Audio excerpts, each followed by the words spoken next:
In your view, what sort of week or month could this bill actually become law? Well, we're going to pass it next week. Okay. And so it will provide new markets for U.S. treasuries. It will help protect the U.S. dollar as the world reserve currency. It will provide a way for something like a traveler's check to be used digitally. It's pegged to the dollar, so it's sort of it's a payment stablecoin, something that can be used for payments in a digital format. This is going to create more versatility for the U.S. economy and move us into the 21st century. You heard it, folks. According to Senator Loomis, they are going to pass the Genius Act stablecoin bill next week.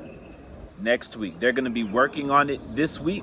They have some amendments that they have to take care of this week, and it is well expected that the bill will pass through the Senate, all the way through the Senate on next week.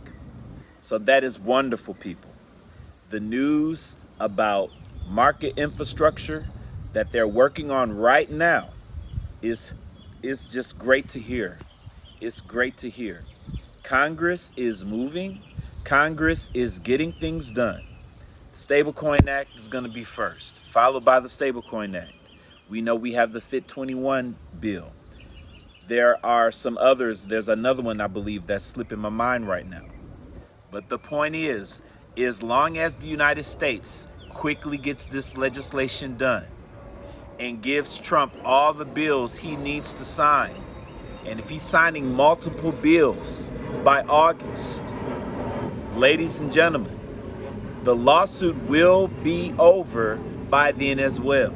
That is the reasonable expectation, that at least by the summertime, we should hear something. We should have a resolution. We should have a complete resolution to the SEC Ripple lawsuit. And ladies and gentlemen, if you follow this channel, if you've been following this channel, you know that those two things alone is going to unleash XRP to do everything we've been discussing, everything we've been talking about for quite some time.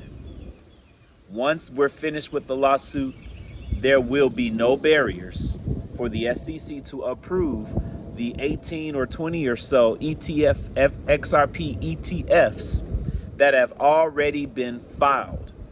Most likely that's when BlackRock will officially file theirs. I think they've already filed theirs, but you know, they didn't realize it was going to get uncovered by the XRP community, so they had to hush that up, right? But these ETFs are going to come out, and it is reasonable that that will be right after August. And then we reach November, and that's the deadline for the ISO 20022 messaging standard. The coexisting years between the MT and MX messages are now over, November 2025. So what will December of this year look like with the lawsuit having ended a couple quarters ago, with legislation having been written about a quarter ago, and now the ETFs, where this institutional money, this old school, conservative institutional money that's been sitting with these major hedge funds, are now gaining that exposure to XRP. What's that gonna do to the market by December? What will we be looking like by December?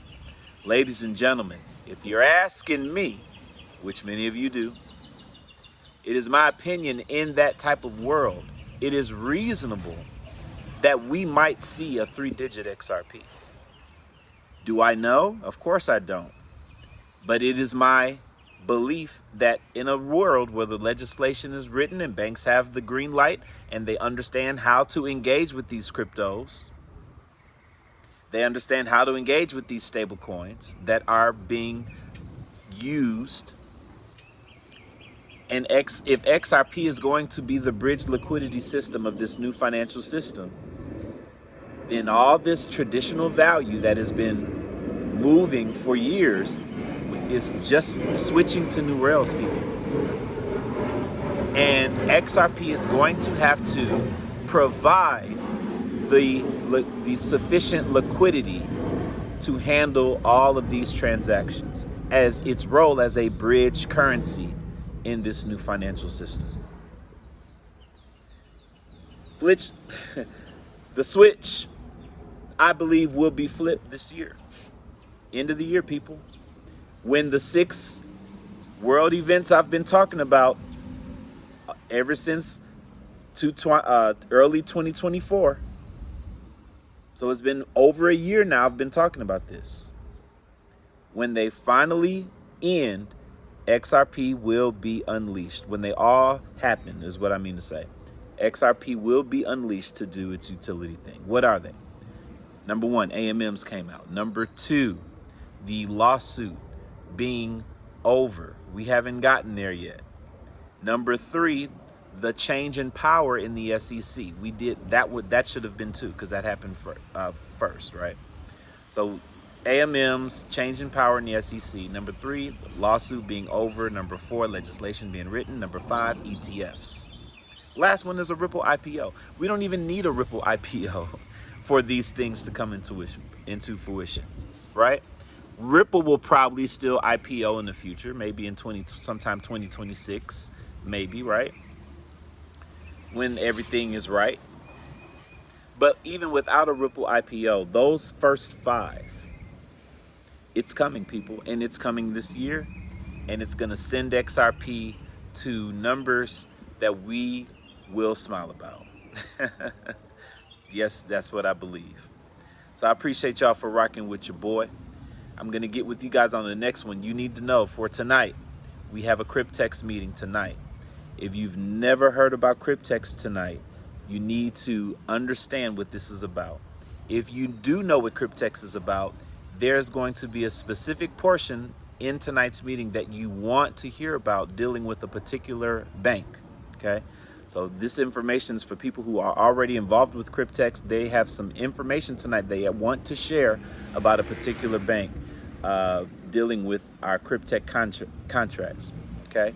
So come hear the information. It's very important for everybody who is already involved in Cryptex. It's very important. You don't want to miss this information tonight. The link is in the description of the video. For my private Discord group, we are going to get back together on tomorrow night, Friday evening, 7 p.m. So look forward to seeing you guys on Friday evening. All right, so those are all the updates. Look in the description of the video. All the updates you need and links you need are right there. You guys have a wonderful day. I'm going to catch you guys on tomorrow on the next video. Be blessed and have a good one.